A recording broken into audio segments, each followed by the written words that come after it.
박지환 감독의 내가 죽던 날은 김혜수 배우의 2년 만의 스크린 복귀작입니다. 김혜수 배우는 스타라는 단어가 가장 잘 어울리는 여배우 중 한 명일 것입니다.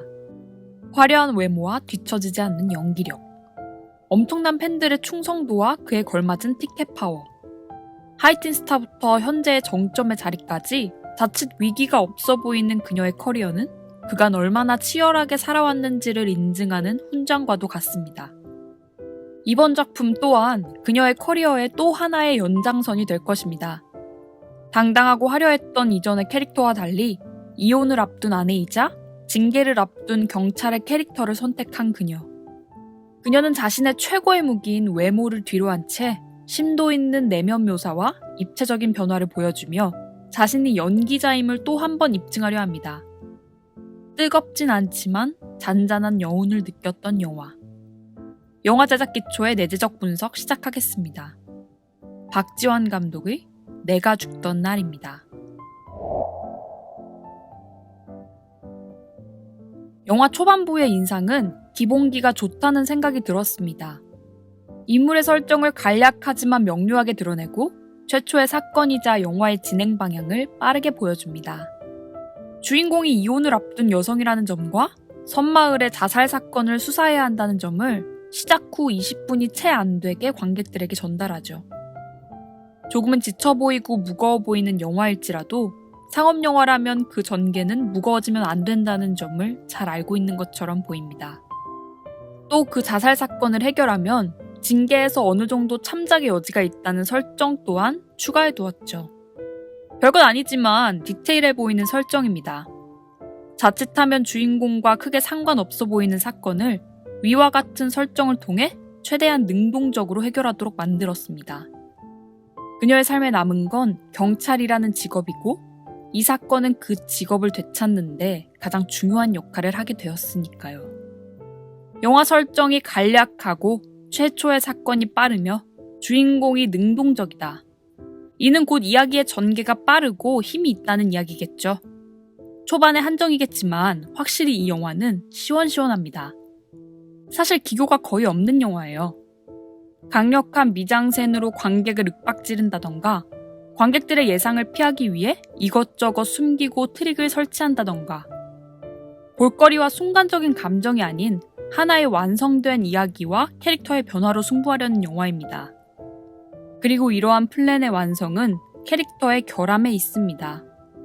김혜수 배우가 맡은 현수라는 캐릭터는 완벽한 인물이 아닙니다. 이혼이라는 현실에 지쳐 삶의 의지를 잃어버린 캐릭터죠.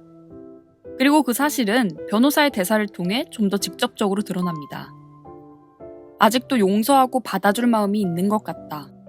가장 중요한 건 싸움을 할 의지라는 거죠.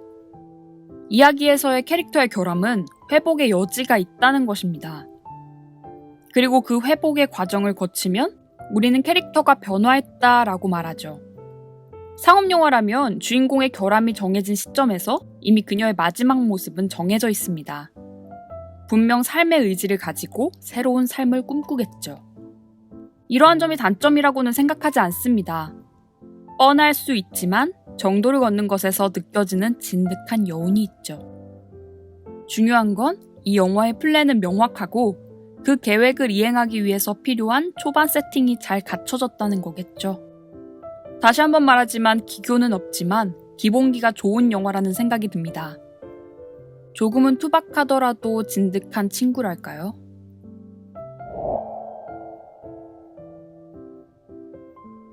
이후의 진행은 미스터리 추리물에 가깝습니다. 진실이 은폐된 듯한 사건, 조금씩 흘러나오는 정보들, 그리고 그 정보를 관객과 캐릭터가 함께 수집하며 이야기를 추리하는 것이죠. 섬에서 일어난 사건을 넘어 피해자인 세진의 오빠와 아빠에 관한 이야기, 또 그것을 넘어 형사 형준과 세진의 관계에 관한 이야기. 사건과 갈등이 한 곳에 머무르는 게 아니라 점점 커져가는 확장성 또한 좋았습니다. 갈등이 쉽게 해결되지 않고 미스터리 또한 쉽게 풀리지 않았죠. 다만 이야기가 지체 없이 커지다 보니 밀도가 떨어지고 정보가 잘 정리되지 않는다는 생각이 들었습니다. 후자의 경우는 누군가에겐 영화의 몰입감이 떨어지고 굉장히 처지게 느낄 수도 있다는 생각이 들었어요. 보통의 추리물의 경우 많은 정보가 뿌려진다면 그 해결은 필수적입니다. 예를 들어 데이비드 핀처의 세븐을 볼 때 어느 정도 정보가 뿌려진다면 명확한 정리가 이어지고 그 뒤에 다시 정보가 뿌려지는 단계성이 존재합니다. 죽어있는 큰 덩치의 시체가 발견되고 토사물이 가득한 양동이가 발견되며 부검을 통해 폭식으로 사망했다는 정보가 주어집니다. 그 뒤로 냉장고 뒤에 쓰여진 탐식이라는 글자를 발견하게 되죠. 그리고 이 정보들이 정리되어 윌리엄 서머셋은 7대 죄를 모방한 살인사건이라는 것을 알게 되고 앞으로 남은 죄악을 모방해 추가 살인이 발생할 것을 알게 됩니다. 그리고 그 뒤에 새로운 정보가 나열되고 또 정리되고를 반복하죠. 우리는 이 과정을 통해 추리가 진행되고 있다고 생각하고 전개가 진행된다고 느끼게 되죠. 살인의 추억도 마찬가지죠. 앞선 정보를 통해 향수기를 잡고 풀어주고 새로운 정보가 들어오고 반면 이 영화는 이야기가 커짐에도 정보가 정리되지 않습니다. 그리고 그러한 상태에서 계속해서 새로운 정보를 주죠.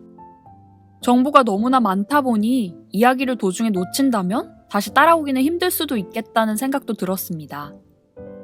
또 이야기의 결말이 조금은 따로 놀 수도 있겠다는 생각도 들었고요.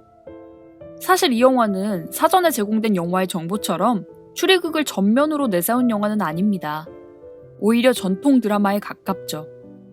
하지만 초중반부 관객들의 관심을 끌기 위해 차용한 추리물의 요소가 중후반부부터 변주된 드라마의 장르에선 몇몇 관객들에겐 당혹감을 줄 수도 있을 것 같더군요. 내가 기대한 건 이게 아닌데 라는 생각과 함께 말이죠. 형사의 모습으로 사건을 추리했던 이전의 모습과 달리 중반부 이후부터의 현수의 모습은 화자에 가깝습니다. 자신이 조사하던 소녀 세진의 모습에 공감하고 그녀를 이해하며 죽은 그녀의 이야기를 대신해서 말해주고 있죠. 팔의 상처와 같이 동질감을 시각화한 요소는 조금은 투박하지만 좋았습니다. 또 이전에 담당했던 형사들을 조사하는 과정에서 아기가 울고 있다던가 장소가 결혼식장이라던가 이와 같이 현수를 실질적으로 압박하는 요소 또한 좋았습니다. 세세한 부분에서 신경을 많이 썼다는 느낌이 확실히 들었어요. 물론 영화의 메시지가 지나치게 반복되는 느낌도 있었지만 상업 영화인 만큼 어느 정도의 안전장치는 필요했다고 생각합니다. 조금의 아쉬움을 이야기하자면 순천댁과 세진의 관계를 통해 현수가 변화하는 영화인데 그 관계가 등장하는 절대적인 시간이 부족하다는 생각이 들었어요. 그러다 보니 사건의 결말이 드러나는 클라이맥스에 가슴이 촉촉해지긴 하지만 감정이 요동치지는 않더라고요. 물론 주인공이 현수다 보니 순천댁과 세진에 할애되는 비중이 한정적이긴 하겠죠. 다만 형사인 형준과의 분량을 조금은 쳐내고 그 자리에 조금 더 들어갔다면 어땠을까라는 생각도 들었습니다. 전체적으로 폭력적인 묘사를 피하고 감정을 절제하는 연출은 좋았습니다. 이러한 점이 후반부의 여운을 길게 끌어가게 했다고 생각해요. 조금은 자기적일 수 있는 결말 또한 그들은 행복해야 할 가치가 있기 때문에 이해할 수 있었습니다. 사람이 새롭게 태어나기 위해선 기존의 세계관은 완전히 허물어져야 합니다. 그리고 그 허물어짐이 이 영화의 제목에서 말한 내가 죽던 날이 될 수도 있겠죠. 현실에서 현수와 같이 모든 걸 뒤로 한 채 새로운 자신을 찾기 위해 떠나는 것은 불가능할지도 모릅니다. 하지만 그것을 가능하게 하고 대리만족을 하게 해주는 것이 바로 영화의 가치일지도 모르겠네요. 이 리뷰는 지극히 주관적인 리뷰입니다. 끝으로 이 영상이 좋다고 생각되시면 구독과 좋아요를 부탁드립니다. 댓글을 남겨주시면 여러분의 생각을 통해 더 좋은 리뷰를 만들 수 있을 거라 생각합니다. 감사합니다.